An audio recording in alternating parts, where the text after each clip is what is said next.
Good evening. It is 7:01 p.m. on Monday, May 4th, 2020, and I call to order this regular meeting of the Richfield School Board, coming to you live from our homes. Attending this evening's virtual board meeting are board members Paula Cole, Christine Malik, Tim Paulus, Allegra Smishek, and Peter Tensing, and I am Crystal Brackey. We are also joined this evening by Superintendent Unowski and several district staff members who you will hear from later in the meeting. This meeting is taking place virtually as allowed by Minnesota State Statute 13D.021 in light of the peacetime state of emergency declared by Governor Walz due to the COVID-19 pandemic. Richfield Public Schools' mission statement is that we strive to inspire and empower each individual to learn, grow, and excel. And that is especially important for us to keep at the center of our meeting this evening as we continue to do our work together from afar. We also want to appreciate anyone following along with us online this evening or watching in the future via YouTube. Thank you for being with us and for all the love our community is showing to our staff, schools, and especially to our seniors, the class of 2020. So with that, our first item of business this evening is to approve the agenda before us. As this is a routine business item, I will not individually call on board members, but rather just do an open ask for any comments or questions related to the agenda. Okay, seeing and hearing none, is anyone prepared to move the agenda as presented? So moved. The agenda as presented. I think I heard that was Mr. Tensing. Was that correct? Yep. And then Christine, how about a second, since I heard you as well? Yeah. Okay, great. Any final discussion? Okay, I will do the roll then. Ms. Cole? Aye. Mr. Paulus? Aye. Ms. Smishek? Aye. Mr. Tensing? Aye. The clerk votes aye, and Ms. Brackey. Aye, and the agenda is approved. So we will now move into the information and proposals non-action item section of the agenda. Our next opportunity for public comment will be on May 18th at our next board meeting. So just a reminder that we are absolutely committed to providing space for members of our community who wish to address the board in this virtual environment. So please email me anytime leading up to the meeting on the 18th if you are interested in speaking, and I will work with you to determine the best and most accessible way for you to participate with us. So our superintendent's update this evening contains a lot of items, 5 to be exact, for discussion. So I will now turn things over to Superintendent Unowski. All right, so I will just start with a brief summary and update of the things that have happened within the last couple of weeks in relation to distance learning and obviously COVID-19. As you're probably aware, with distance learning extended through the school year, we also had the governor extend stay-at-home orders through the 18th of May. So the governor has done a very good job of sort of the week before each of these decisions, letting us know what's coming and taking things from there. He also informed us that May 1st and May 4th would be utilized for planning and for program improvements. And so we spent the past 2 work days working really to improve our product. We're pretty proud that we've launched a strong and compliant with all the state expectations set of programs. We have found ways to have very high levels of attendance, but what we're really working on is improving our engagement and improving our student learning. And so what we did over the last couple of days is really work to ensure that we're having better lessons, that we're planning more effective assessment and creating better systems of support. Today and the last couple of days, we're involved in professional development and then teachers working together collaboratively, planning lessons as they look for those next 4 or 5 weeks of school. In our next board meeting, we'll be reviewing initial feedback from our distance learning survey, where we had close to 1,500 people participate and share with us their thoughts and opinions about how distance learning is going, and we'll use those results to continue to get better. And then some of the next decisions I wanted to make you aware of is we're going to be working together with staff to make sure that we have some very effective assessments to see how much our students have learned during the distance learning sessions. We will also work forward collaboratively planning celebrations for the end of the school year. And it's important for us to know that one set of celebrations could occur if the governor extends stay-at-home orders. A different type of virtual celebrations would occur in this situation if we stay at home. If, however, we move off of stay-at-home, we are creating a plan for what would we do if we were able to get together in some socially distanced and safe environment. And the last thing that we're doing over these next couple of weeks is creating plans for the collection of our technology, and so that we can make sure at the end of the year we can clean, repair, and support the retention of our district resources to get ready for summer and ready for the future. With that, I will pause and turn things back to Crystal to see if there are any board questions. Great, thank you very much. And unfortunately, we don't have any of our 3 student board members with us, at least at this point. Otherwise, as is our tradition, we would start with them. So instead, I'm gonna turn it right over to the board. And again, we'll start with Paula, who will then pass it on to the next person.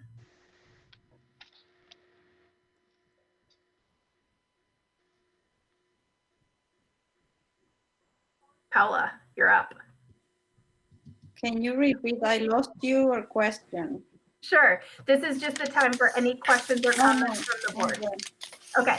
Sorry, I had to like get out and back in, and I missed the last piece of what you said. That's okay. And so you kick it over to Christine. To Christine, thank you. I have no questions or comments either, so we'll go to Mr. Paulus. Thank you, Christine. Not necessarily on the comments that you made, but we're in the middle of distance learning. We're talking about technology and collection.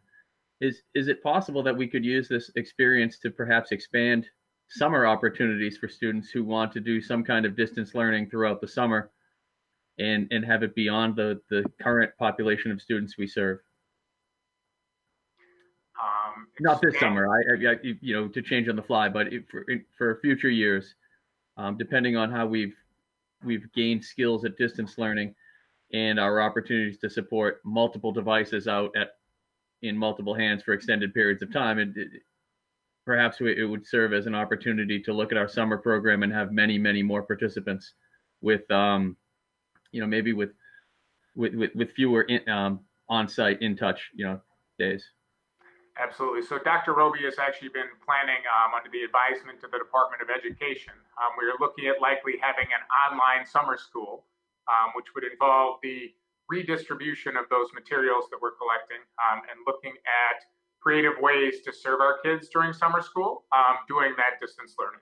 She's also been planning with Community Ed and Director Carol McNaughton Commerce to look at community education and how can we engage young children, parents, and some of our community members in distance learning-based community education. And what we're thinking is as we learn over what we're doing in school at this point, and then what we learn over the summer from Community Ed and our summer programming, we're looking at how do we integrate those and continue to improve as we move ourselves forward into the future.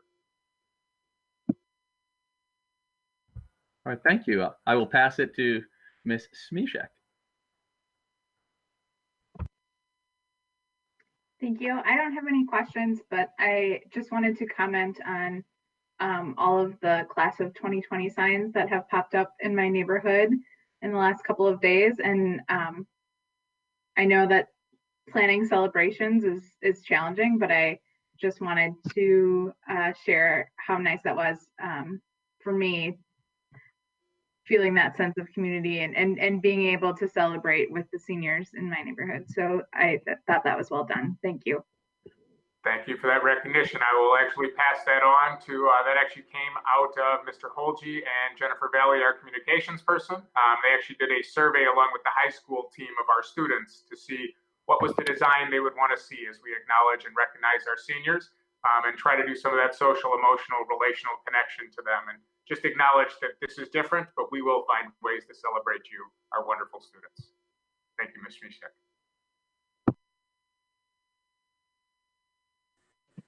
And I do not. Sorry. Yes, thank you. Thank you. I do not have any questions for you, Steve. So I'll pass the baton back to Chair Brockie. Thank you.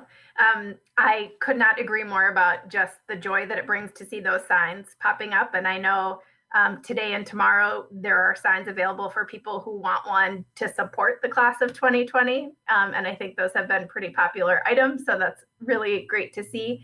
And I know there are so many ideas for how to celebrate our seniors in particular. And so just appreciate people who are sharing lots of ideas and want people to know that our high school team in particular is taking all of those ideas and suggestions and is really closely working with our student body to determine what it is that they most want to do at this moment in time. So just want people to know that we hear you and appreciate the ideas that you're sharing with us.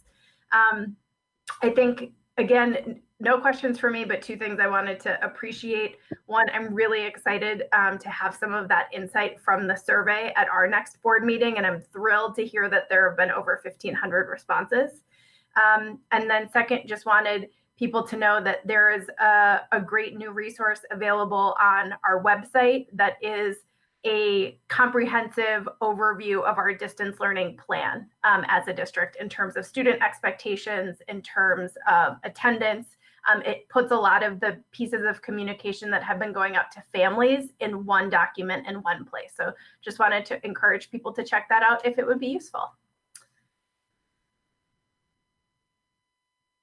And let's see here, at last call for any other comments and questions before I will turn it back over to the superintendent for item number 2.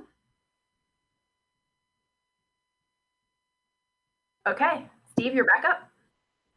All right, so item 2 is our strategic planning update. And as we have done with other things, we will wait as soon as my technology voice shows up from Scott, providing that update on, even though we are in distance learning, we're in distance learning with strategic planning, continuing to move forward and continuing to move towards our strategic plan. Richfield Public Schools Superintendent Steve Yanowski talking to you this evening about strategic planning 2020 through 2025. Well, we have moved to a distance learning model and have been under stay-at-home orders. Our strategic plan process continues. Our current plan expires at the end of this school year, and we will start a new strategic plan beginning this fall. Today, I will update you on our process and our work. We are retaining our title of Richfield Realized as we work to realize the hopes and dreams of every student, staff, family, and community member. Due to COVID-19 and statewide school cancellations and stay-at-home orders, we were forced to postpone our work and cancel our large group meetings. We have now continued our processes and moved to an online format. What may be a surprise to some is that we are still remaining on time with our schedule and with our work. We have already held over 200 meetings with over 1,000 participants. We have also received more than 1,000 comments online from over 500 commenters. We are currently in the synthesis mode, which is what is on our calendar for the month of May. As we continue to move forward, we will retain our mission statement: Richfield Public Schools inspires and empowers each individual to learn, grow, and excel. We will also retain the work that we have been doing to refine our brand: one district, one community, one Richfield. You have seen our brand come together as we have united during these challenging times in our world. Our branding has also helped us remain focused and helped us to clearly align around our top messages. We are a caring community, shown how we provide food and childcare in addition to education across our community. We are personalized learning through our technology and innovating in action as we have transitioned on the fly to a distance learning model. And with all of this, we are also making sure that we provide rich opportunities and are continuing to show students pathways to a range of endless possibilities. As we gathered our information and feedback from our community, beginning in January and through the times in early March, we synthesized those comments and input into 6 broad categories. These categories are likely to become the umbrella strategy areas for our new strategic plan. Categories currently include academics, communication and marketing, climate and culture, business and operations, activities, and other. While I will not fully go through our current survey and prioritization method, in this presentation sent to our entire community and through our messaging system and posted on our website, we are asking families to place in priority order their top feedback areas. We retained all input and feedback and all details of every piece of feedback given to us, but we have synthesized and narrowed the comments into categories within each broad strategy area. We will continue this prioritization process until May 15th, at which point we will begin to use the input and the community prioritization to draft a plan to present to the board at our June meeting. At this time, I will open it up for any questions. All right, Board Chair Brackey, at this point, I will open it up for any questions. I think first I wanted to see if you got questions from anybody in advance that you wanted to share before we went person by person here in the meeting. Was there anything? I think it is just the big quick summary, and so I'll restate. We've actually stayed on time. Synthesis was to occur through the middle of May with a board draft plan, not necessarily finalized plan, but a draft plan presented to the board on June 15th. And so what we plan on doing, and you see the link in the board packet, but it's also been sent out very broadly, is to create some prioritization and then look at that to help draft what are the top priorities of our community as we look to our strategic plan in the future. And so we'll use that at the end of May and early June and come together to bring it back to the board. So we're looking forward to that. Great. So with that, we'll go board member by board member for any comments or questions. Paula, starting with you. Thank you. Thanks for the report. I don't have any questions at this time. Christine? Thank you. I don't have any questions, but I would just say that I really appreciate how well the communication has gone out for that and the plan kind of set forth to do this remotely the best that we can. I was at a lot of those early meetings, and I know there was a lot of participation and with a diverse group of families and parents, and I think that we probably got a lot of really good information in that start. So I think it looks great. Thanks. And we'll move on to Mr. Paulus. Thank you. Since we started, since the project had to shift to an online or remote, feedback thing, how have we been able to maintain the diversity of our group and the representation of our broader community in participation? So we are just getting rolling in terms of prioritization and gathering some more of that information. We are also taking steps, and what's happening is many of our advisories are going to be meeting and having these conversations, and we're also using then outreach workers to specifically contact families to get their attention to this to help them continue to participate. And so we anticipate the similar participation that we've had in the past between contacting all of the people that have participated in strategic planning, but then also deliberate efforts to continue to outreach to our diverse community for ongoing participation. All right. Thank you. I'll pass it to Ms. Smishak. I have no questions, so I will pass to Mr. Tensing. Okay, thanks. So my question actually was exactly what Tim's question was. And I did have, I guess, one additional ask. I'm sure you're already doing this, just that we would want to, in addition to making the efforts that you are planning on making for trying to drive that representative sample of people who are giving us feedback, that we would just keep track of, to the best of our ability, understanding how that sample, sort of the diversity within that sample, so that we can take that into account as we kind of synthesize everything and put it together. And that's it. Okay. I think the only thing for me is just similar to what has been shared, and especially thinking if we are getting close to the time of actually approving as a board our next strategic plan and are still in this all virtual environment, I think we'll just have to be very intentional and probably take some additional new steps to really feel confident that a decision of this magnitude has gotten through to folks clearly and consistently, and people feel informed and involved before we would actually take the step of approving. So I think that's on all of us as we go through this next month to 2 months before we would ultimately approve the district's next strategic plan. Any other final questions or comments from the board? One last open call. Okay, seeing none, back to the superintendent for item number 3. All right, so we are going to talk briefly about the wonderful supports and participation of Richfield Rotary. Richfield Rotary has done what's called the Rotary relaunch, and Richfield Rotary has done a great job of supporting our students. And here you see a picture of one of our building and grounds leaders, Kevin Gullickson, and also John Devlin, one of the leaders of the Rotary Club of Richfield. And they deliver Spanish-English dictionaries to every single third grader inside of Richfield Public Schools. And so this is a picture of them delivering boxes. And one of the things that Rotary does, here is a picture of our excited principal, Amy Winter, receiving one of those dictionaries for our students.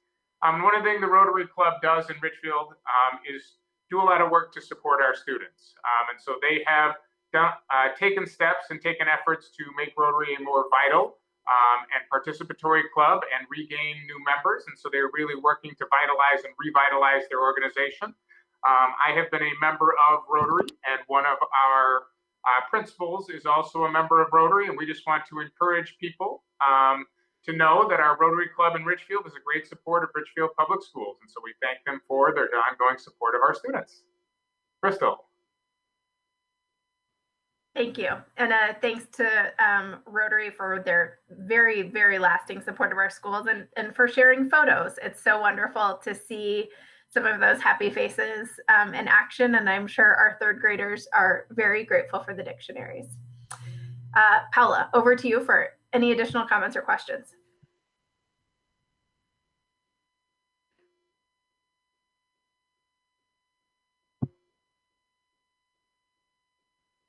Paula, did you hear me? Nope. Okay. I don't get it. It's like I'm listening to Steve and it goes silent, then I have to like refresh and then I come back to silence. Maybe your computer just doesn't like me. That's okay. I don't think so. And this only happens at this meeting. I have like 3 meetings every day with other people and sorry. Okay. Well, maybe we can work on that after this meeting so it doesn't happen next time. Did you have any questions or comments about the Rotary Club? No, thank you. Okay. I don't have any questions, but I will say my kids loved when they got their dictionaries when they were in third grade. Long time ago, but it's a great tradition. Mr. Paulus. Thank you. I have no comments, just an expression of gratitude for the support. Ms. Mishak? Likewise. Thank you, Mr. Tenzing. I also have no questions and certainly want to recognize the outstanding work of former Superintendent Barb Devlin in kind of spearheading all of this effort. So thank you. Fantastic. I'll give a moment just to make sure that there isn't another word that needs to be said before we move on to item number 4. I don't see any, but this I'll do a smooth transition and just say that also in our board packet, in addition to those pictures, is actually some information about Rotary Club in general. For those of you who are watching and looking at the board packet. Richfield Dual Language is our host today, and so while they are not here presently, they are here with a video for us to see about some exciting things happening at Richfield Dual Language School. Buenas noches. Muchas gracias, Superintendente Junowski and board members, for inviting us to share a little bit of our DLS. It is now my pleasure to introduce to you Senor Brian Maldonado and his class. Hi, my name is Brian Maldonado Mazan, and I am a first-year teacher at RDLS, and I teach 4th grade, and this is my class. Thank you so much for having me. for giving me this opportunity to share what my class was doing before we started distance learning. And so this is my class. Before we went into quarantine, my class had just finished a read aloud called Pax by Sarah Pennypacker. And Pax is about a young boy who's about 10, 11, so right around the age of my kiddos, who has a pet fox, but he has to set the pet fox free in the wild because his dad is going to war and he can't keep him. And so the story revolves around them two trying to get back to each other. And all this is happening while a war is going on in the forests nearby. My favorite part of the book was when because Vola didn't like Peter in the first place, but then my favorite part was when Vola said, "I'll leave the porch door open for you." And I thought it meant that Vola, in that time, in the period that Peter was with Vola, she started to like Peter more, and they became like a family. Well, I had multiple because the book was amazing. It was one of my favorite books I've ever read because I've told everyone about it. I've even got my grandma to read it. I think my favorite part of the book was how Peter leaves home to start to travel to find Pax. And he tries to find Pax and he does all these things just for Fox because his fox isn't just a pet, it's his best friend. My favorite part of the book was when Peter found Pax. They both ran to each other, and it was like they hadn't seen each other for 2 years. The scene really made me feel their love and made me happy and wanted me to keep reading. The reason that I chose to do book trailers for my class was because I wanted to assess their comprehension in a creative way, in a creative outlet, something that gave them independence, but also the creativity to do whatever they want and see what comes from it. So we came upon the idea of doing book trailers for that.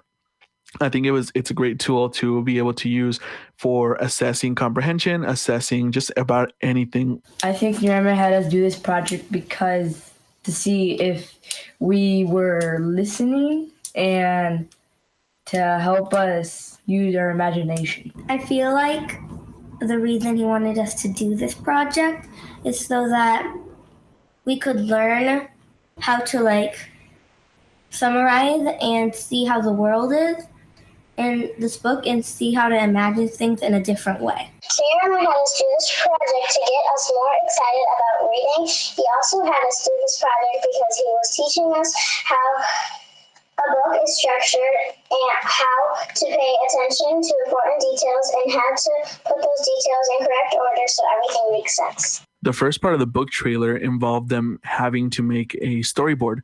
And so I gave them an outline of what a storyboard looks like. I had them draw the scenes out, explain to me what was going on in each scene. So when we were talking about this, he would read some and then stop it. And then he would say, okay, what else could we learn from this? And how could you say that? And we would talk about what happened in the last chapter before we would go on to make sure we understand it. You're supposed to pick a character and work in a team, do teamwork to make the video. And we were supposed to agree on everybody's idea. Talk about everybody's ideas, and it was a little hard. The goal was so we finished the book. We would read the book and discuss it and then write on these little papers that had questions, and we would save those papers. And then when we finished the book, we would write a book trailer or make a book trailer. My favorite part of the project was acting and hearing everybody's ideas. I feel like my favorite part of the project was making some of the costumes. So there wasn't costumes like body costumes. There were costumes like ears for the foxes. And I feel like that was really engaging and very fun because I got to make some of it come alive, and my whole team, me and my whole group made it come alive and made it work.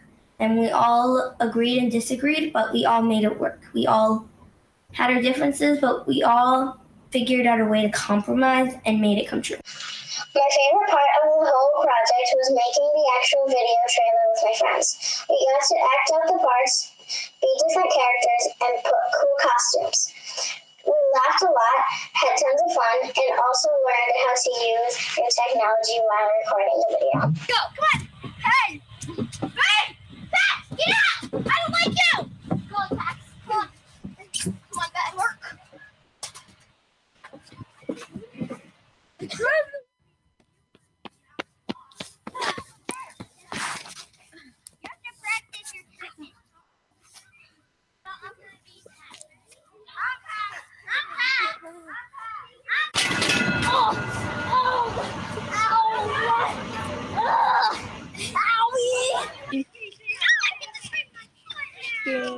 Are you serious? Hey, baseball boy, what you doing? Baseball boy! Oh, what? I'm really sorry. Yeah, keep the baseball here. I'm really sorry. Right here. Well, I was looking for my box. I really couldn't find a place to sleep. So don't stand on that floor. You're like limping. I really couldn't find a place to sleep, so I came here. And okay, I don't care. I don't want to hear it. I'll fix your foot up. Okay, thank you so much. Yeah. Started. Oh, my foot. Oh, that's so bad. I think I broke it. Here, I'll just lay down. We have 1 minute. Janara, thank God. Hey, get ready for this. You're starting recording. Hey, kid. Are you okay? No, I broke my foot. Okay, come with me to my barn. Come on. Hey. Hey. Pax, get out. I don't like you. Come on, Pax. Come on. Come on, bad work. Driving away. Why did I have to get rid of Pax? That was perfect. I learned that if you stay with people who you don't like, you will start to like them more because you get to know them and they will change. I learned that, so our teacher kept telling us this, that we have to work as a team and we can't come to him for help. And at first I was kind of confused, but then I realized that he didn't want us to do this because he wanted us to see that working as a team can be hard, but we can also realize that that it can be a chance. One thing I learned from the book is that you should always be open to ask for help from someone you love or trust. In the book, Peter met Vola. At the time, his foot was broken, and he was not accepting her help because he thought he could do everything on his own. And if it weren't for Vola, he wouldn't have got his food and his sleep that he needed, and he wouldn't have ever found Pax. The hardest part of the project was when you had to agree on everybody's ideas and some people didn't want to agree, and when we all had to work as a team to finish this stuff together because some people didn't want to agree on the same thing.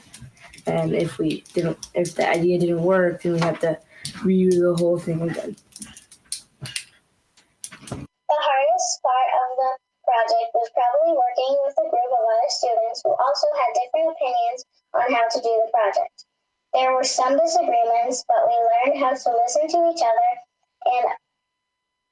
and come to a decision everyone was happy with. Probably trying to make it look real and trying to make it look like it actually happened. Overall, I'm really happy Senor Deme had us do this project. I had a lot of fun. Thanks, Senor Deme.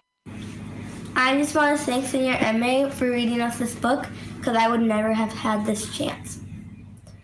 Bye. All right, so thanks to our team from Richfield Dual Language, Senora Shasavant, Senor Maldonado, and obviously our wonderful students. And so you saw a project where they're integrating, in addition to reading and reading comprehension, a wide range of engagement strategies and things to get the kids excited about learning and excited about reading. And then you also saw the best practice of reflecting on what did you learn and trying to figure out what was your thinking during this process. And so this is what board meetings look like hosted by a school nowadays. And so if there are any questions, obviously we don't have RDLS here with us today, but we will also have a presentation from RCEP on the 18th at our next board meeting. With that, back to you, Crystal. Thank you. It was such a joy just to see and hear from Senor Maldonado and his students for a little bit. So thank you to the entire RDLS team. Paula, if you can hear me, we'll start with you. I can. All right. I had a lot of fun watching this report from RDLS. Muchas gracias a todos los estudiantes y al señor Maldonado por compartir con nosotros su trabajo. It was true joy. Thank you. Christine? So I'm guessing we're all going to go down this same route. It's so nice to hear the voices of students and see them. I know we all like the best when the students come into our board meetings. So even though it was virtual, to have that moment and hear and see them was really great. I think we all needed that. We'll go on to Mr. Paulus. All right, thanks. It was great to see the kids. That's all I have. Ms. Smishek. I'm going to have to find this book because if it's the best book that the second young woman ever read, that's impressive. So I just need to see such high engagement and kids so excited about their work and the story and learning. Mr. Tensing. Okay, so thank you very much. It's all been said. I just want to thank Senor Maldonado and his class and Senora Chasavant. Back to you, Chair Brackey. All right. The only other thing I was going to add is that I think it was back in December on a very quick tour of RDLS. I think a couple of us actually spent a few minutes in Senor Maldonado's classroom, and it was just a very loving, friendly, creative space. And so we absolutely, I think, saw that come through in the video and what his students were describing their experiences were. So just huge appreciation for the work that he and all of our staff are doing right now. Going to take a pause to see if there's any other final words. Seeing nobody getting ready to speak, I will turn it back over to the superintendent for the final item in the superintendent update tonight.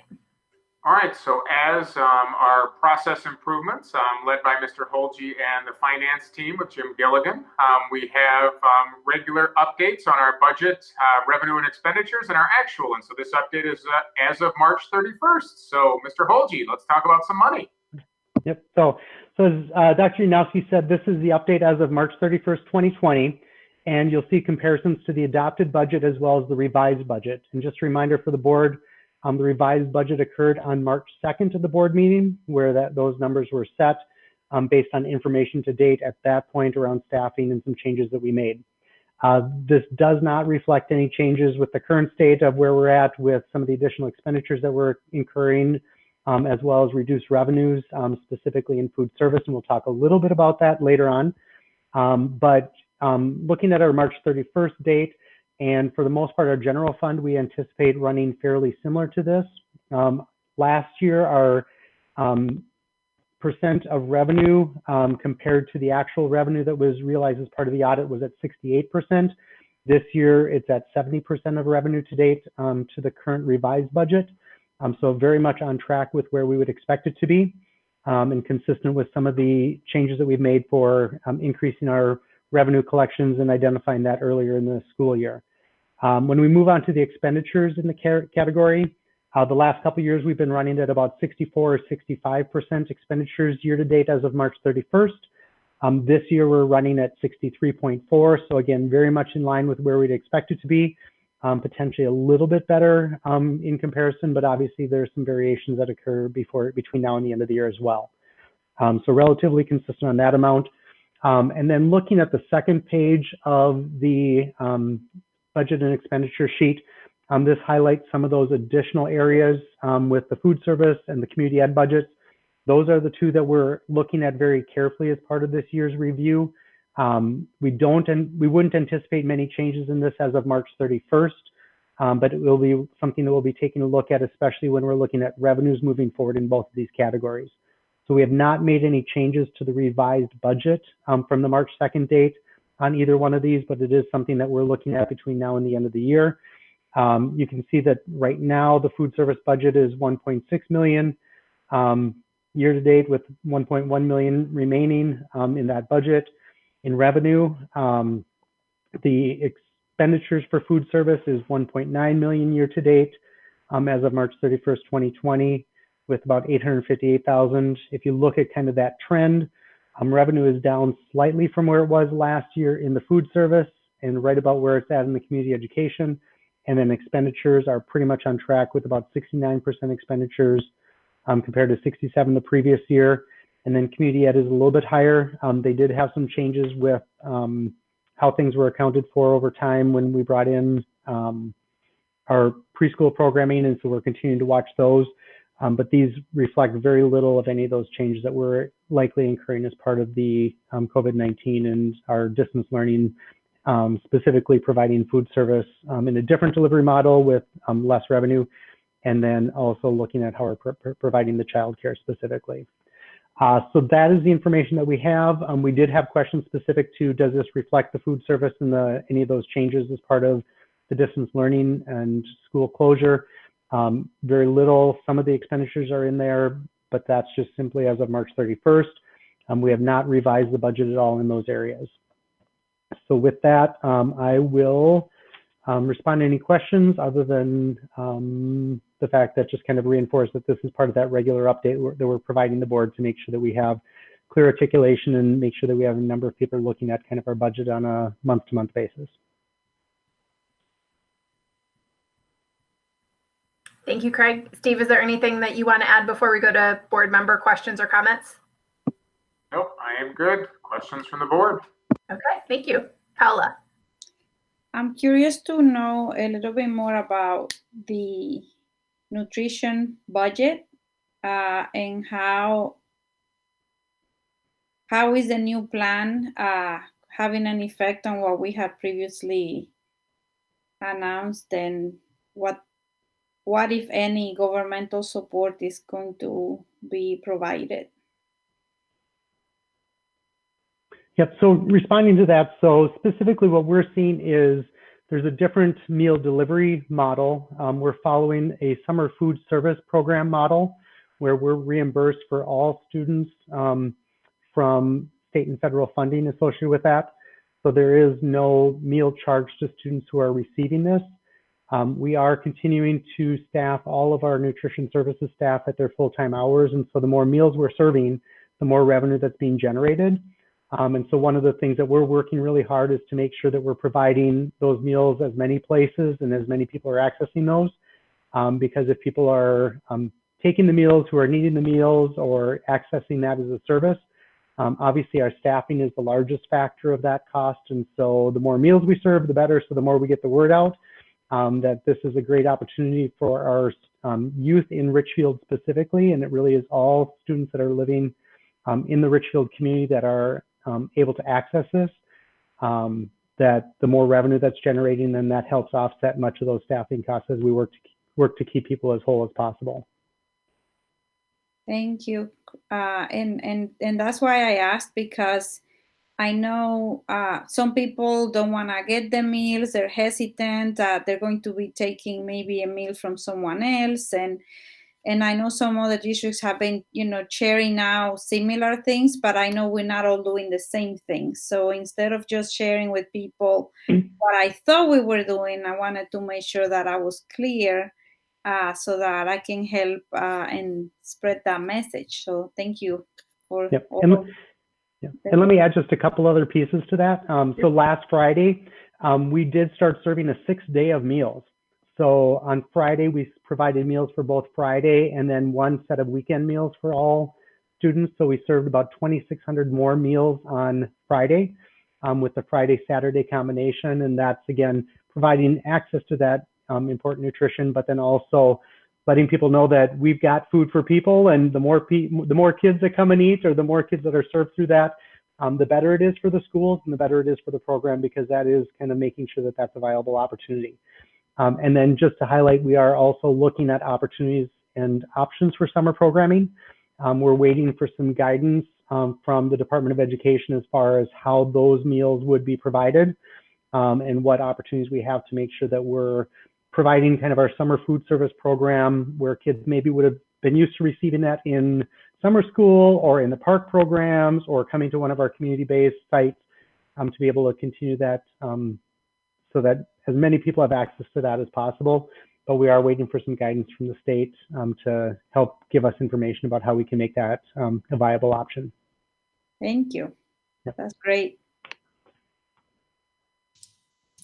So I don't have any questions, but I have heard a lot of positive chatter about the school lunch program, and I always like to appreciate that bi-monthly or every other month, however often you're giving us this update. I love having the update. So thank you, Mr. Paulus. Thank you for the update. And Paula had asked the questions I would have considered. Thank you, Paula, for asking them. It's good to know. And it's good to get the straight answers that, you know, the opportunity is for everyone who comes up. It's not a zero sum where one person taking a lunch does not harm another person's opportunity to collect one. So thank you for asking that. Ms. Smishak. Also want to thank you for the summary, and I don't have any questions, Mr. Tensing.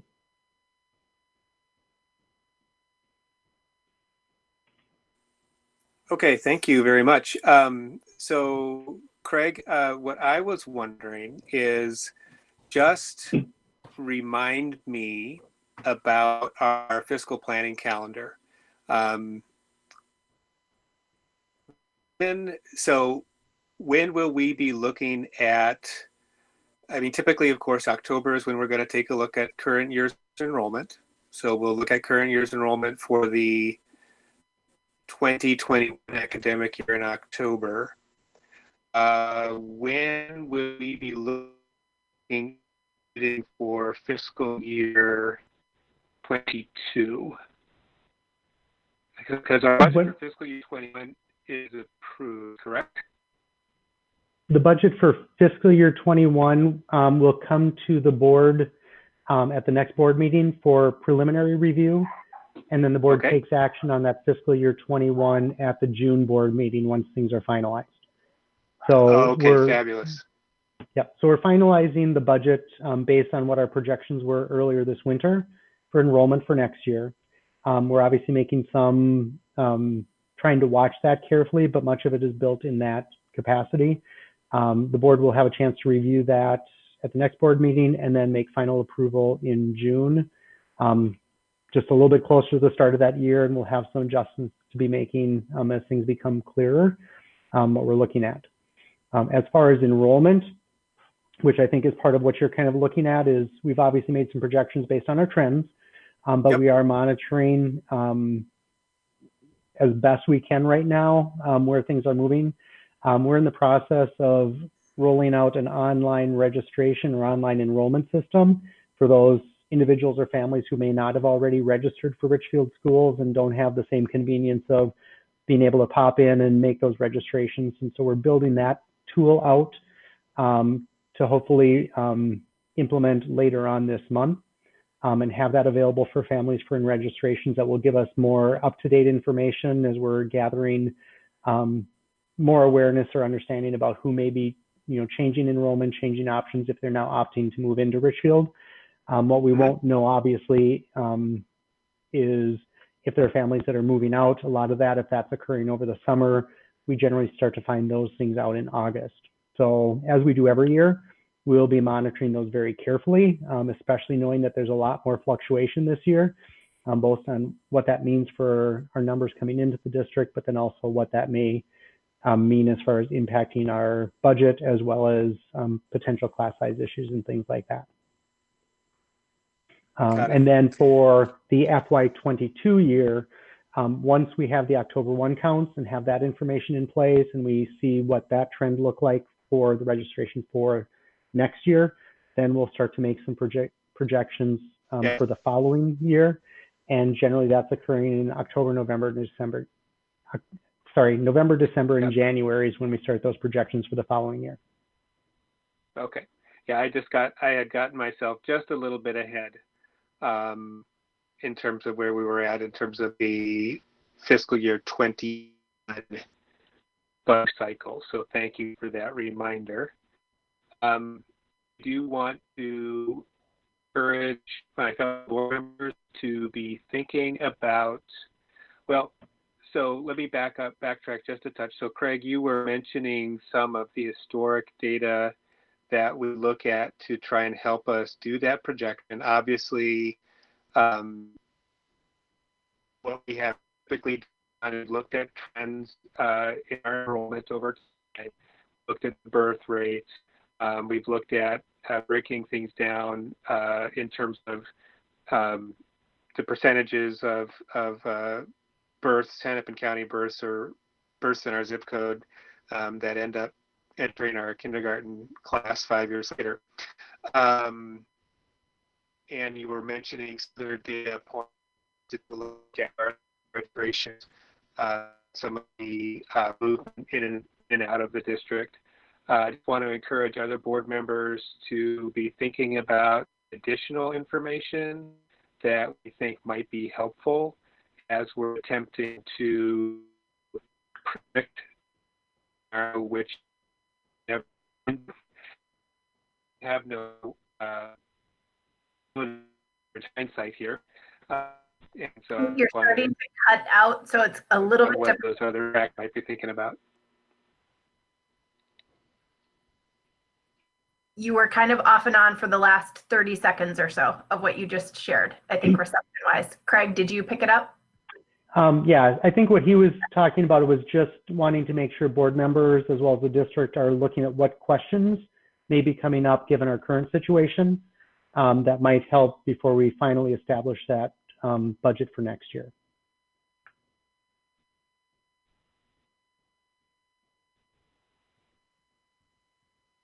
Thank you. Pete, did you have anything else that you wanted to ask or add? No, I think that is it. That ought to have me covered. So I will pass it back to you, Crystal. Okay, and your reception is clear as can be right now. You were just going in and out for me a couple moments ago. I do not have any additional comments or questions, so I will pause to see if there are any last things on the budget front.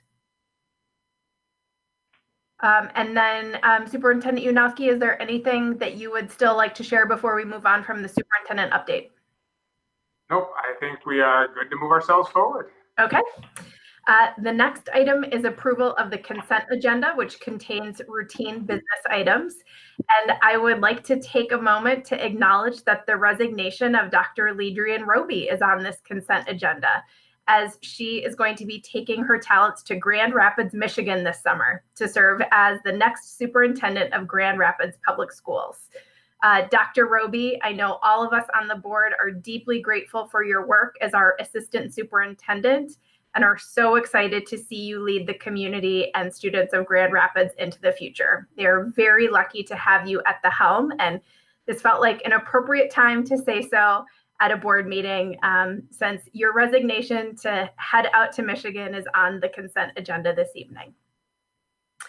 As this is a routine business item, I won't individually call on members to see if there are any questions or comments, but rather just pause to see if there are any questions or an item that somebody would like to remove for individual consideration.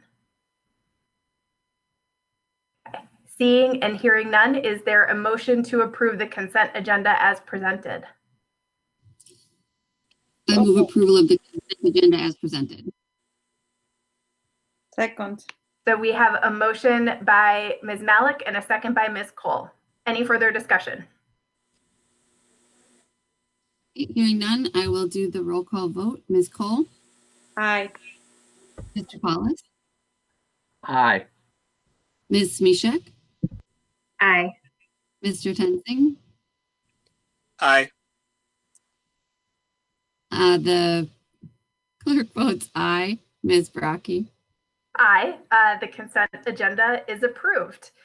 So we move into old business, where this evening we are coming back to 4 existing board policies that we have been in the process of revising and discussing in recent months and are eager to come back to now that we have our virtual meeting legs underneath us a little bit.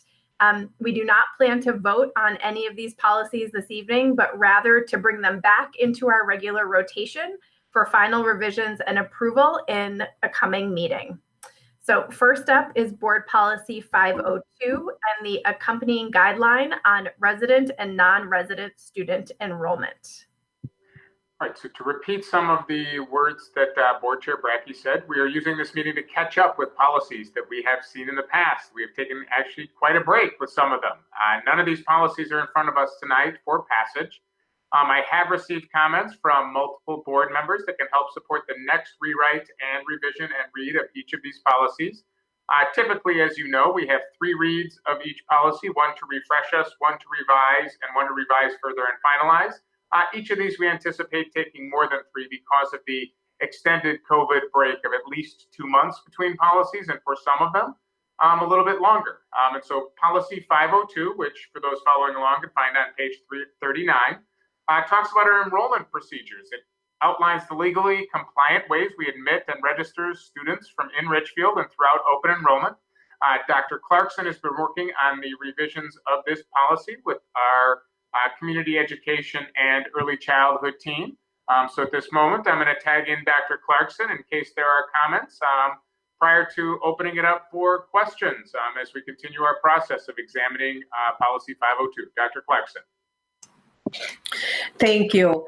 I just want to let you know where we are in the process, or refresh you in the process. Our legal counsel, Dr. Laura Tubbs-Booth, has also taken and reviewed this policy and the guidelines for us and has provided us some guidance. I believe that's also in the packet.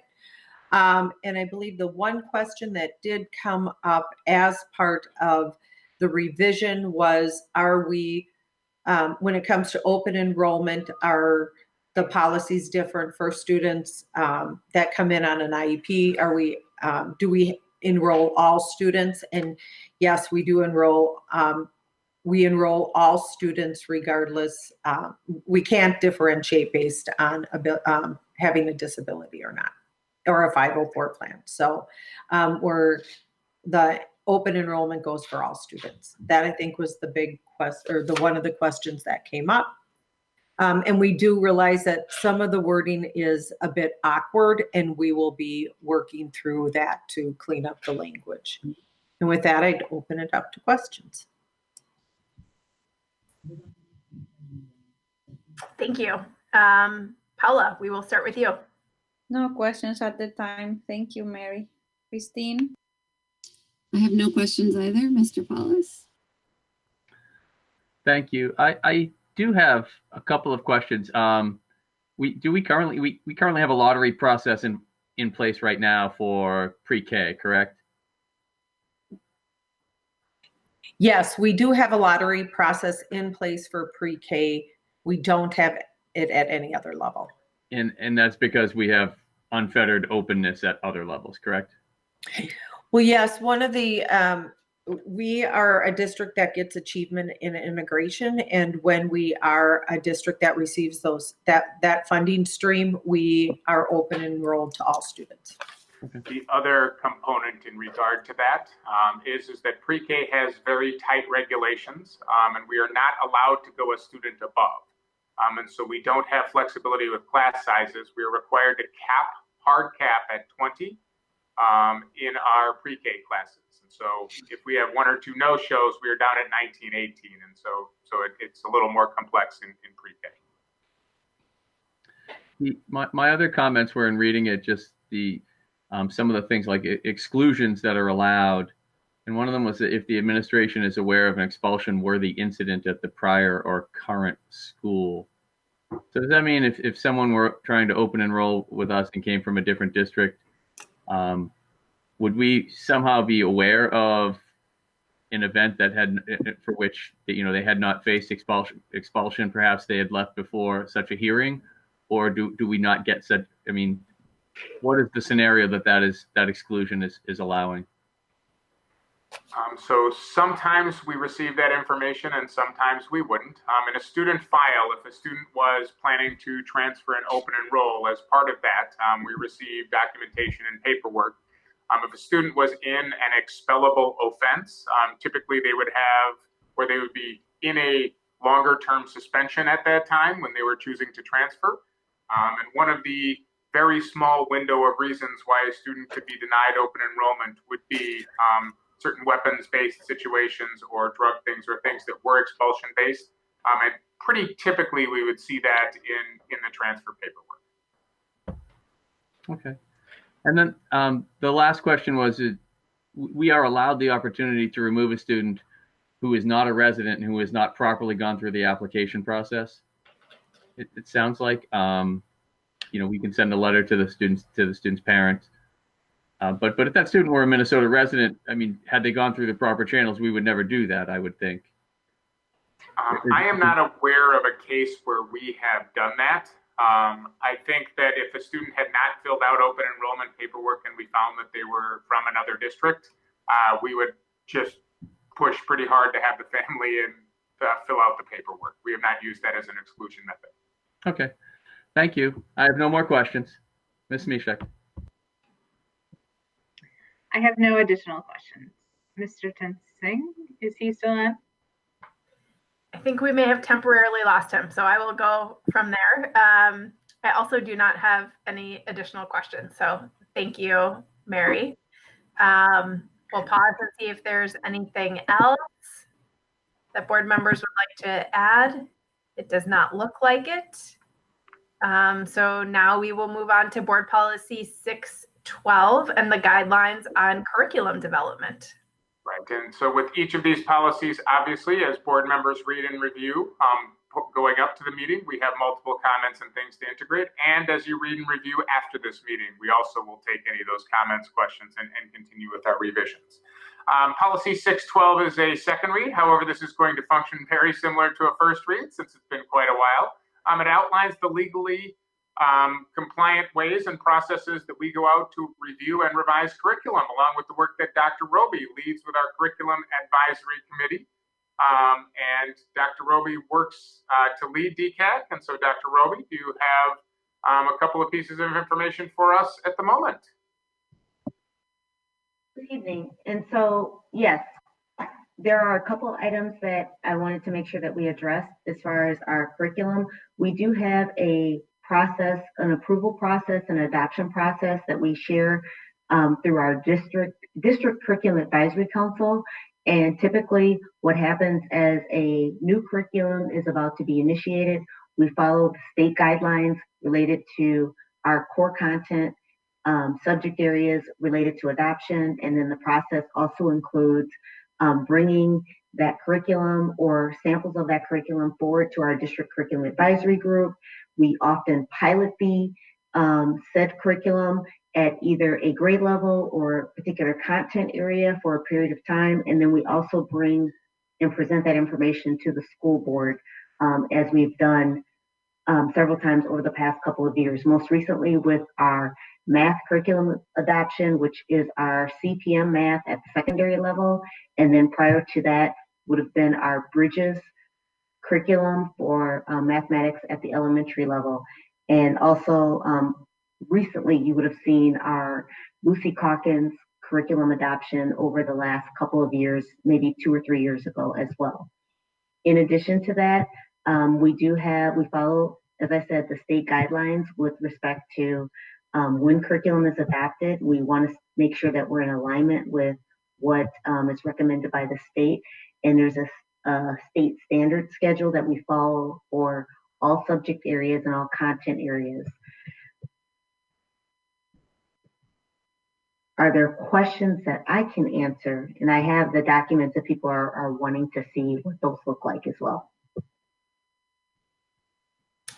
Thank you, Dr. Ruby. Paula, we will start with you. No questions at the time. Christine? I have no questions at this time. Mr. Paulus. Thank you. I don't have questions about the policy itself as presented. I think I support the wording that's been chosen. I would say I know that we have been presented for, you brought up the examples of the math curriculum that we have seen examples of, but one of the things that I guess doesn't reach the board is how that curriculum is chosen in at the expense of other curriculum options. And so we don't necessarily see a scorecard and see why XYZ curriculum was preferred to ABC. And it would be helpful for us just to have that understanding of the process that the Curriculum Advisory Committee went through, that the administration and the committee went through in terms of evaluating the data that supports why this one maximizes. You know, it's very difficult to find a perfect fit, and I know that, but and I respect that, but it would be nice to see why we believe this option maximizes our what we were looking for. And so my memory of it is that we were just, you know, for example, for bridging and the math and the other mathematics curriculum, is we were shown examples of what it looked like, but we didn't see what the alternatives were. And so what I can do is share, we actually did do a presentation in spring of 2018, I want to say, where we compared two different math curriculums and showed both pros and cons. And I don't remember the second math curriculum that we used. CPM was the one that we went with, and both were based around national standards for mathematics. And we did pilot both programs and compared both programs based around the national standards again of mathematics. I will certainly forward that on to the superintendent, and he can share that PowerPoint with you again. Our previous math director, Mr. Wallace, presented it, and I don't remember the exact date, but I do have actually the PowerPoint. I pulled it up today as a reference, and there were two different programs that we did look at. Okay, thank you. If I read the table correctly, are we now in the review phase for science and industrial technology? Yes. Okay, great. All right, thank you. I have no more questions. Can I just add real quick, Tim, that so I'm the liaison for Curriculum Advisory Committee, and when all of those when they were making those math program discussions, teachers did come in and they presented kind of information about both sides. They went and visited schools that were using them, and they actually brought back a lot of information about schools that were currently implementing both programs and how the faculty and students and administrators all were dealing with it and how the implementation went. So a lot of detail did come to Curriculum Advisory. So maybe I could bring more of that back to the board too, after we have those kinds of meetings. Oh, that would be helpful. Thank you. And I certainly will send it again. It was a while ago, but I certainly can send it again. I have it queued up, ready to go, and I can share it with board members this evening. That would be great. Thank you. I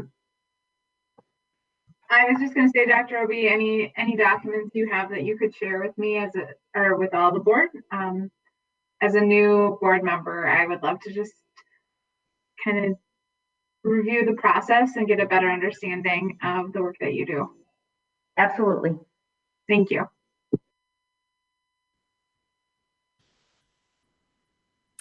I think that brings it back to me. My one question, and I can't remember, this might have been asked when we were first looking at this policy, and I just forgot the answer. Do we have any students involved in our district curriculum advisory committee? As of late, yes. Prior to, we did not have, and so for the previous adoptions that you would have seen, specifically the CPM mathematics program and also the Calkins, we did not have student representatives, but moving forward into this year, we have worked with the student council to ensure that their voices were included in the process.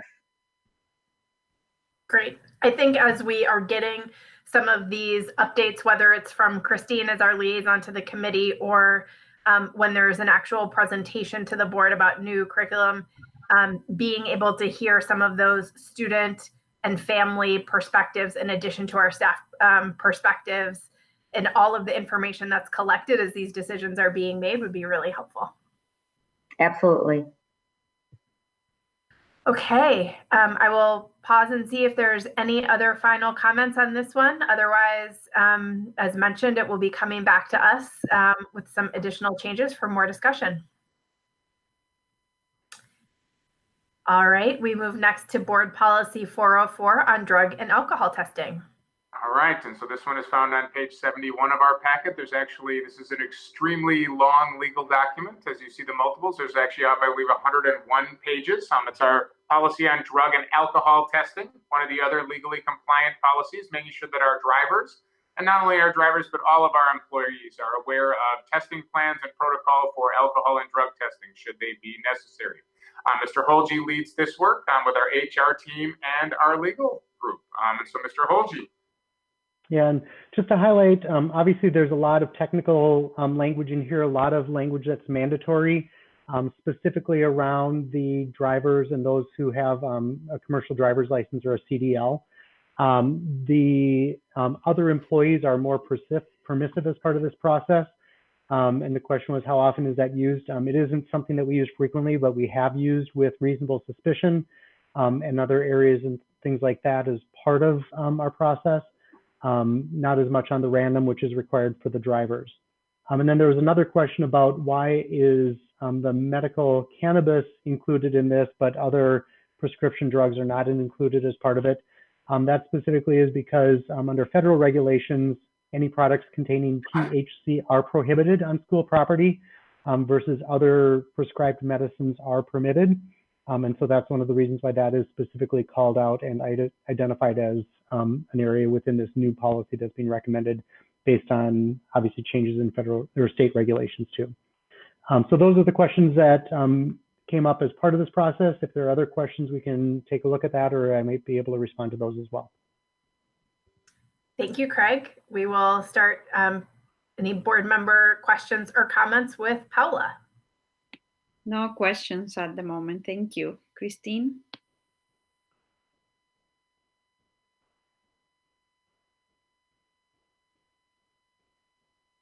Christine looks like she might be frozen on my screen. Does she look frozen on anybody else's? She does appear to be frozen. I'm seeing some nods. We may be having some technical difficulties with Christine, so we are just going to keep on moving to Tim Paulus. Thank you. I don't have any additional questions. Thank you for clarifying the federal piece that THC containing compounds are still prohibited as Schedule 1 controlled substances. So that makes sense to me when you word it like that. Ms. Mishak.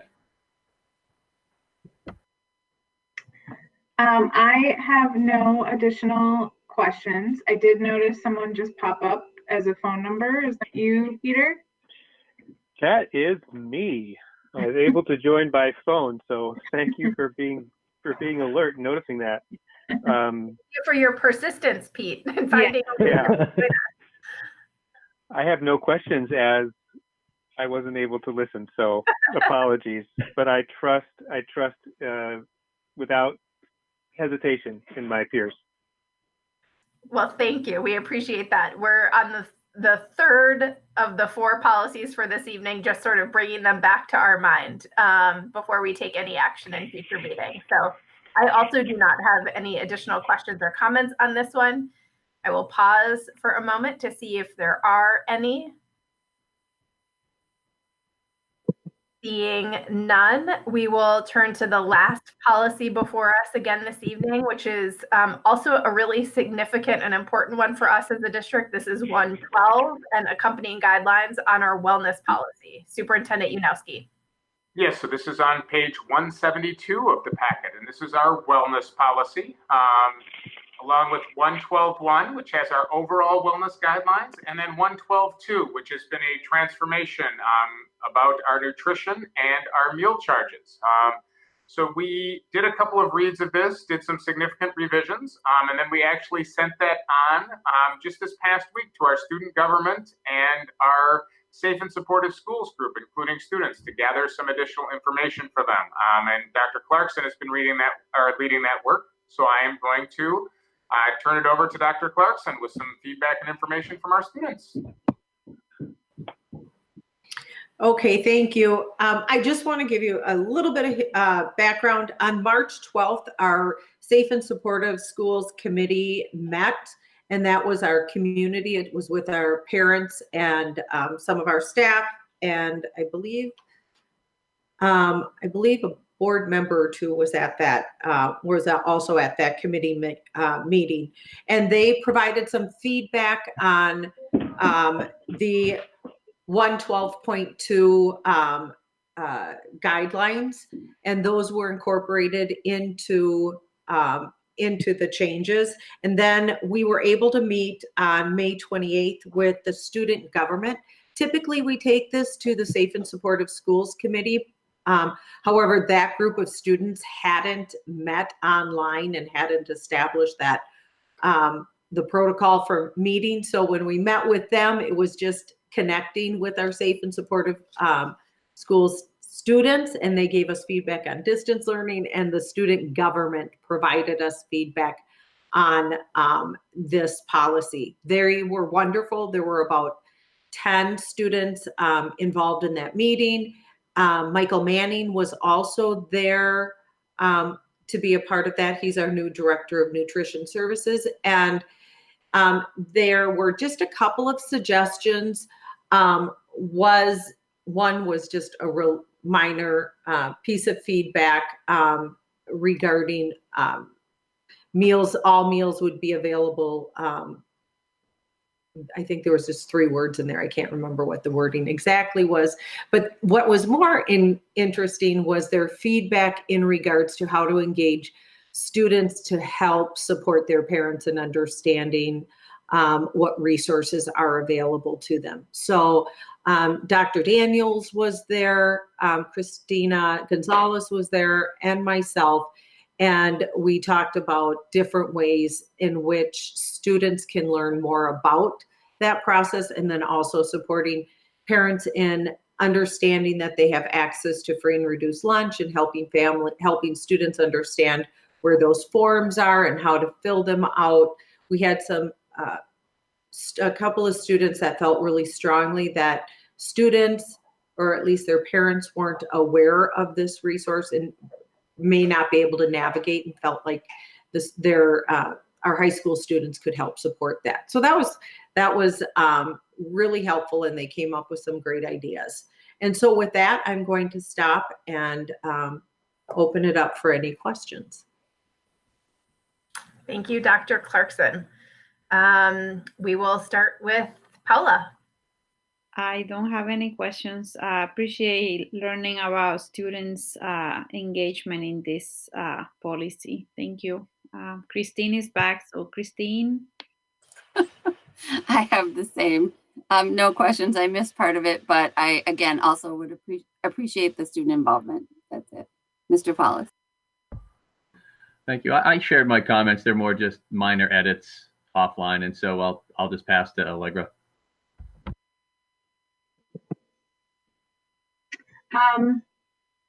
Did you meet with the students virtually for the feedback? Just curious.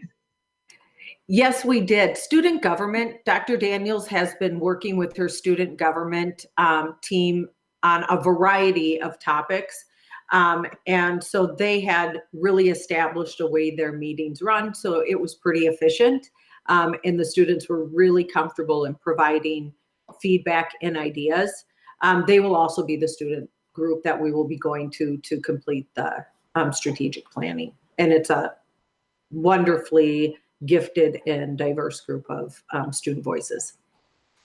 Fabulous. Thank you. Mr. Tensing. I do not have questions. I will certainly express appreciation for all of the hard work and the dedication to keeping our students fully engaged. I will pass to Chair Brackey. Thank you. I also I think have a lot of things as we're coming back to this one to make sure it's all integrated, and especially that our new Director of Food and Nutrition Services is deeply involved in the final product that we come up with. So I feel good about where we are in the process, and that we're being really intentional before we actually have a final version that comes back to the board for approval. So thank you for that. we'll take a pause and see if there are any other final comments or questions on this. Okay, seeing none, we will turn to 3 items of new business before us for the first time this evening. First is Richfield High School's facilities change order number 19. I suspect that I am turning this over to Mr. Holge. If I can get myself off of mute, then I will jump in. So very good. Yeah, so this is change order 19 for Richfield High School with a recommended net increase of $127,256.35. The vast majority of that, of about $105,000, is for some additional fireproofing to the existing structure, as was required by code officials. We also had some additional power supplies to security doors and outlets and lights in the kitchen for a net increase of $127,000, bringing that project up to $36,389,128.79. And I should articulate too that there were a whole bunch of other no-cost items that were included in this change order as well. So with that, we seek your approval. Great, thank you.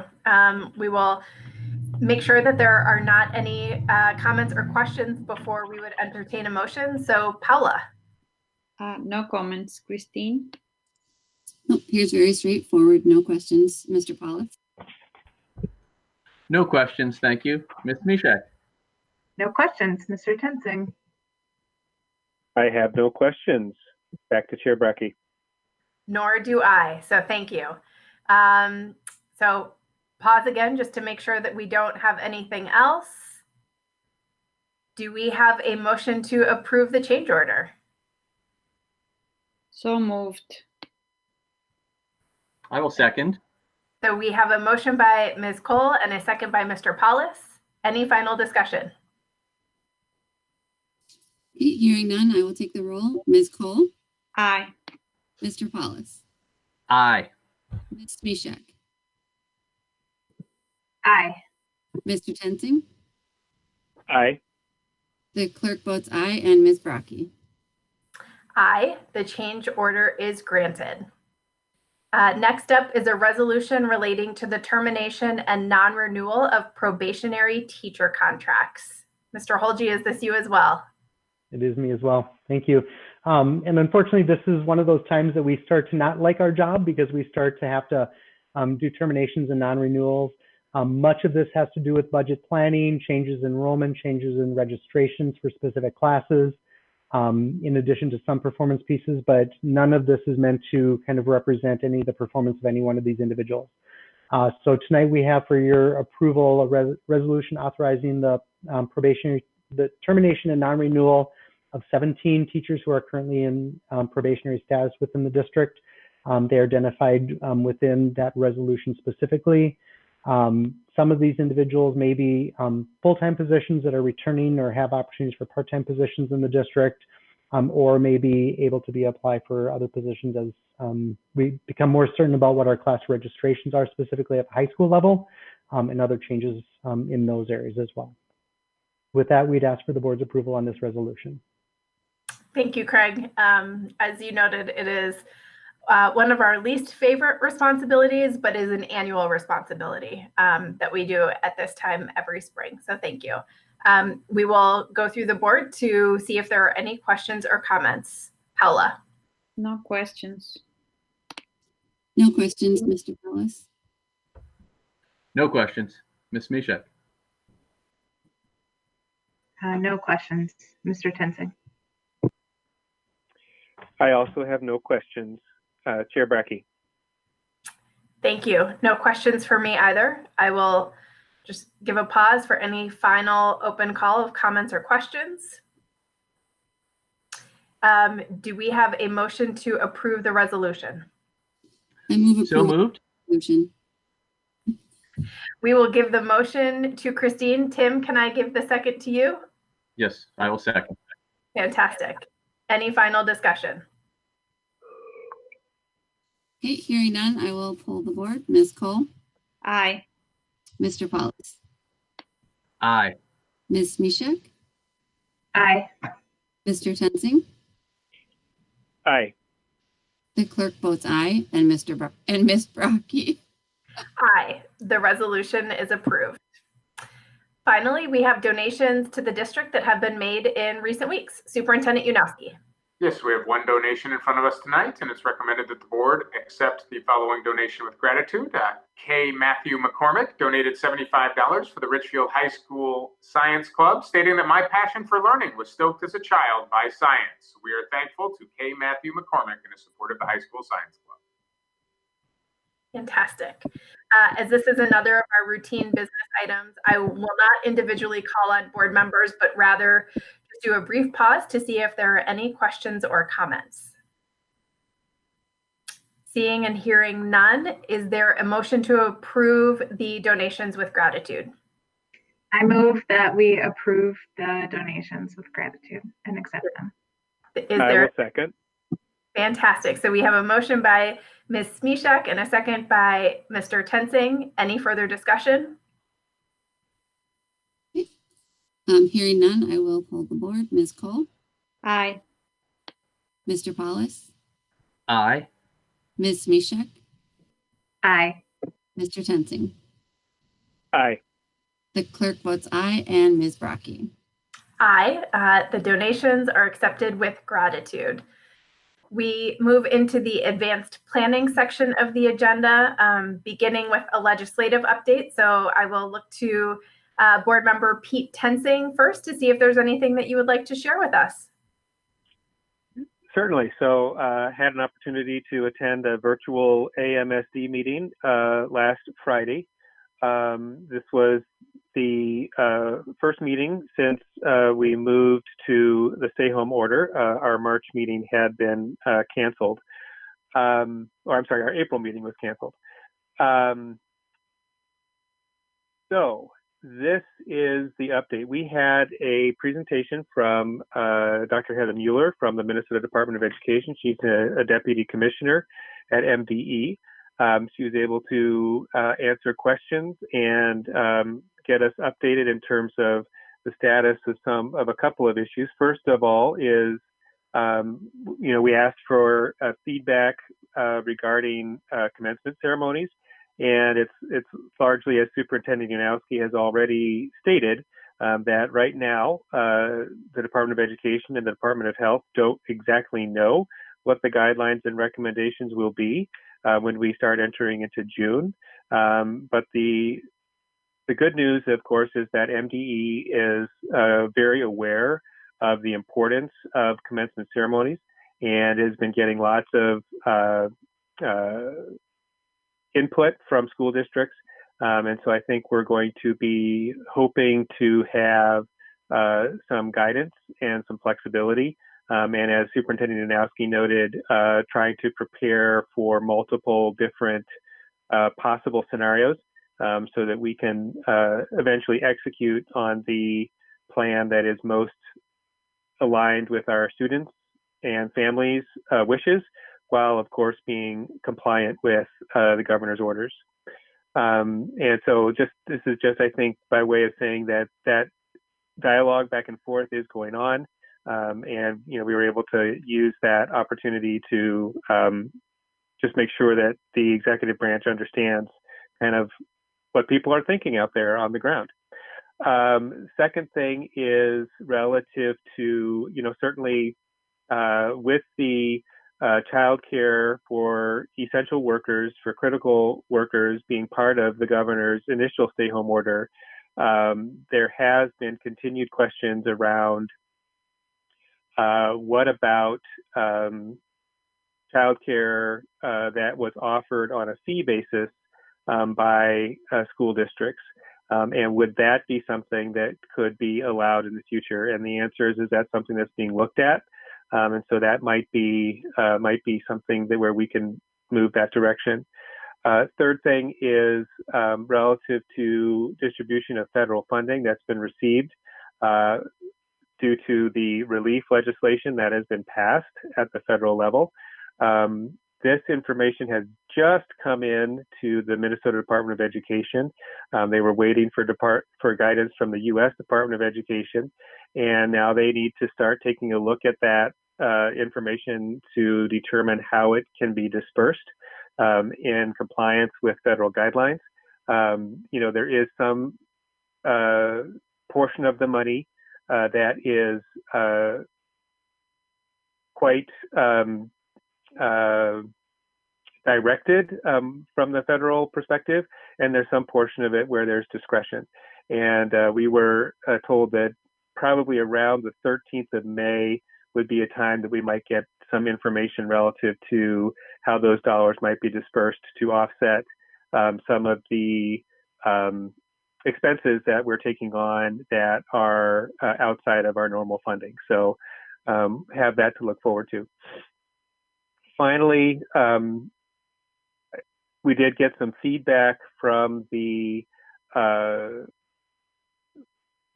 AMSD staff relative to the state budget.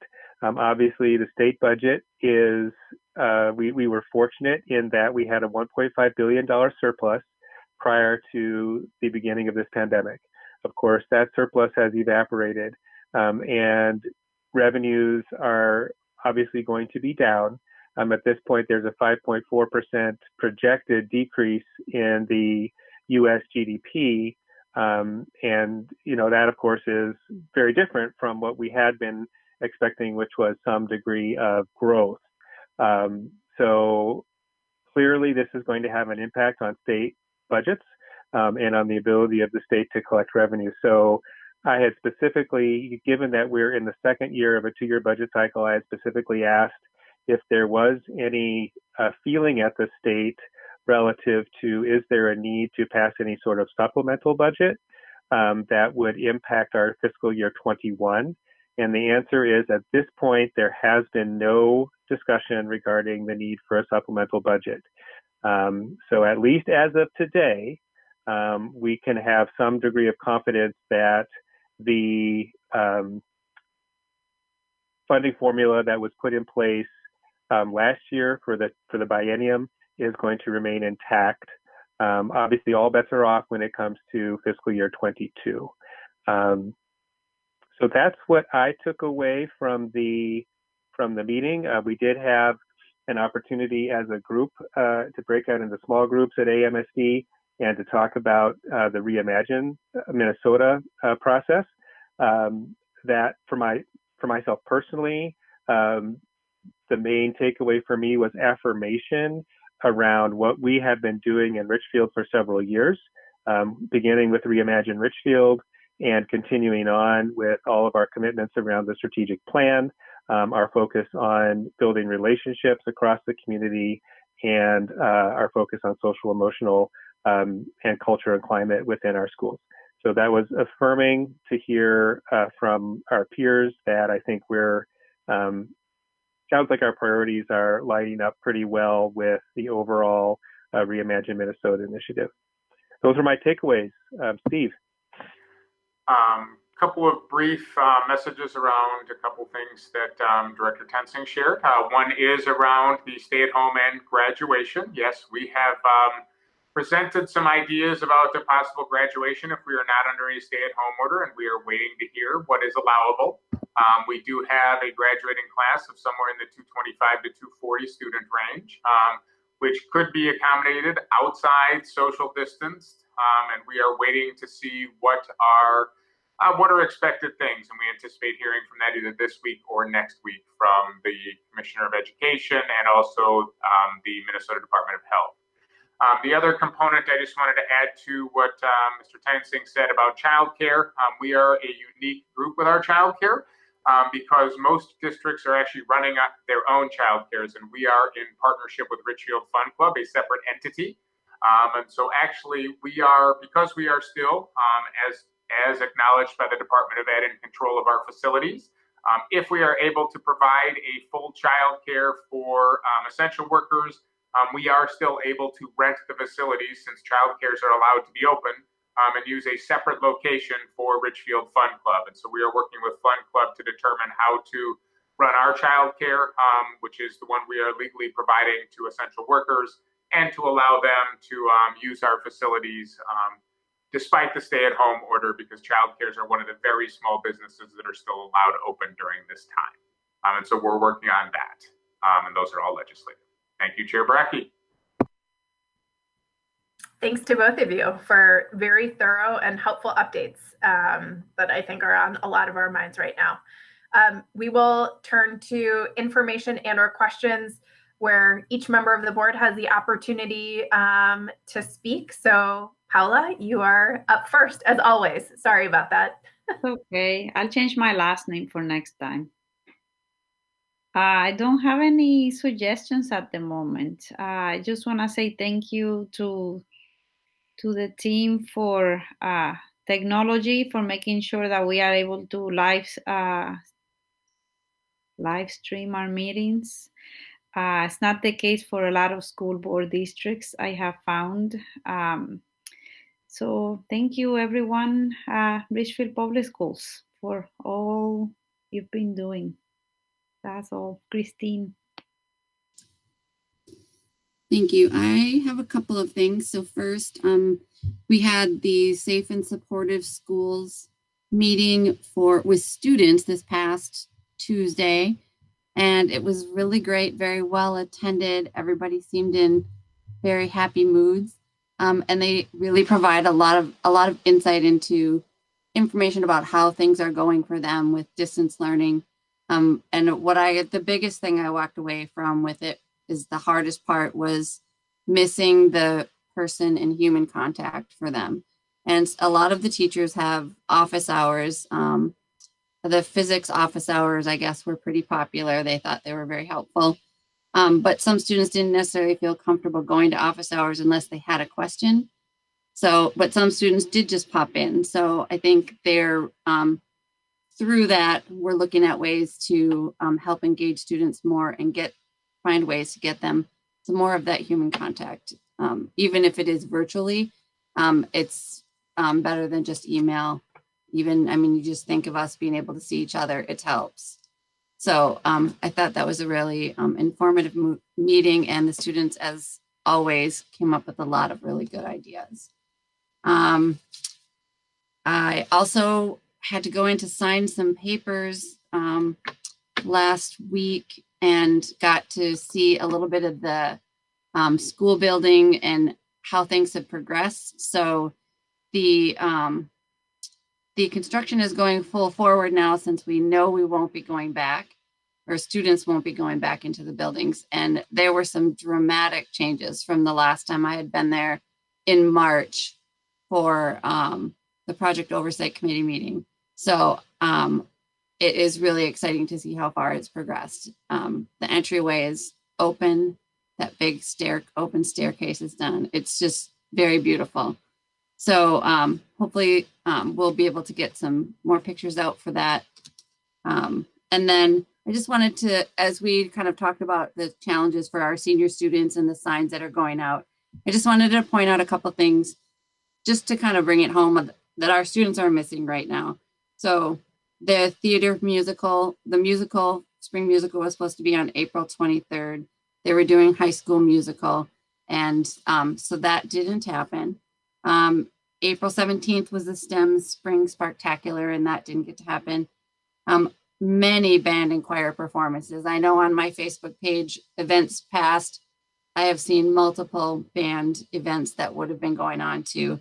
And last weekend would have been the prom for our high school students. So just wanted to kind of point out that has got to be really challenging for them. I think they're doing a really good job of, keeping it together and continuing to work hard. But just to recognize that this has to be a pretty difficult time. And it's kind of hard to realize it unless you just look at that calendar and think of all the things that aren't happening that should be. So, and I didn't mean to end on such a sad note, but that's all I have. Mr. Paulus. Thank you. I just have a follow-up for Peter. When the AMSD meeting, and you asked the question about the biennium and the budget, did anyone bring up the potential holdback of funds if the state would withhold a percentage of our funding to bridge some gap, in short term? The short answer is no. Again, it's the sense of the folks who were in the room who have been, whose job it is to sort of stay in touch with the legislature. it is the sense of those individuals that at this point in time, there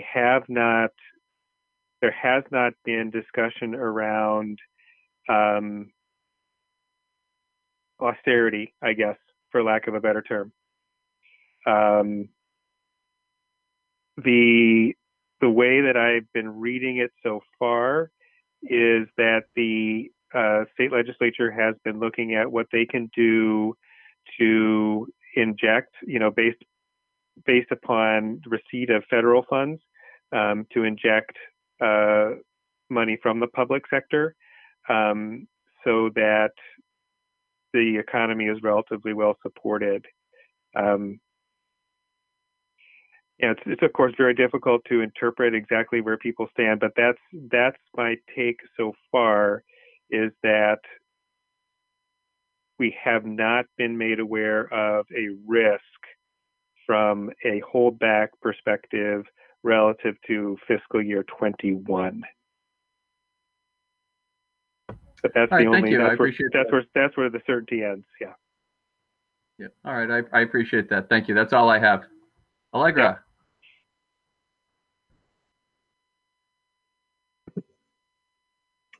I don't have anything to add. Director Tenzing, back to you.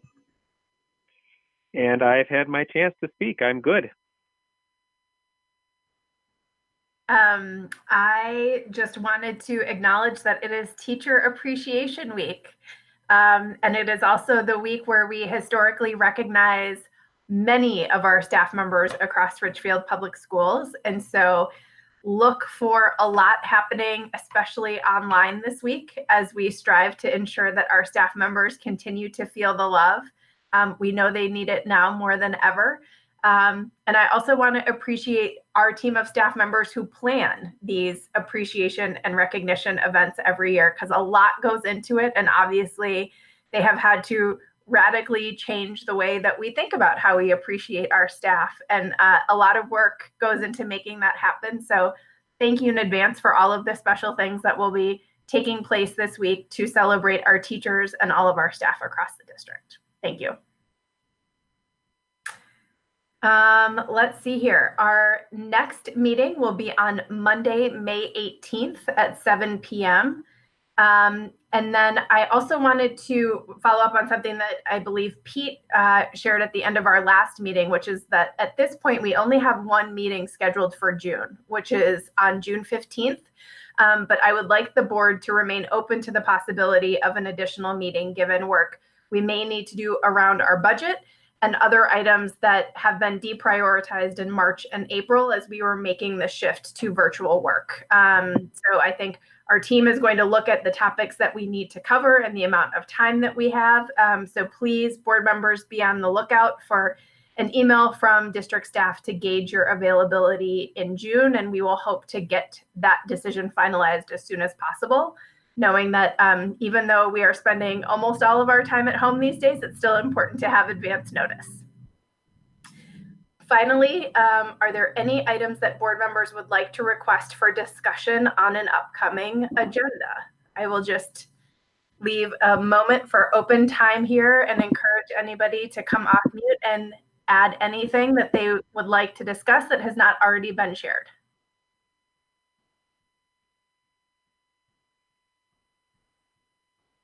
Okay, I don't see or hear anything. Of course, I also want to give Superintendent Unowski one last opportunity to share any final thoughts or words before we adjourn. Just that Recognition Week. Thank you to all of the staff of Richfield Public Schools. And so this is Recognition Week. It is a non-traditional Recognition Week, but we acknowledge and thank you all for all of the work that you have been doing, turning on a moment's notice to serve our students, our families, our community, and you make us all very proud. So thank you, staff. Okay. The final item of business on the agenda is to adjourn. And since this item does not require a board vote, I will officially adjourn the meeting as chair at 8:45 p.m. Have a good evening, everyone. Stay safe and well, and we'll see you again on May 18th. Good night.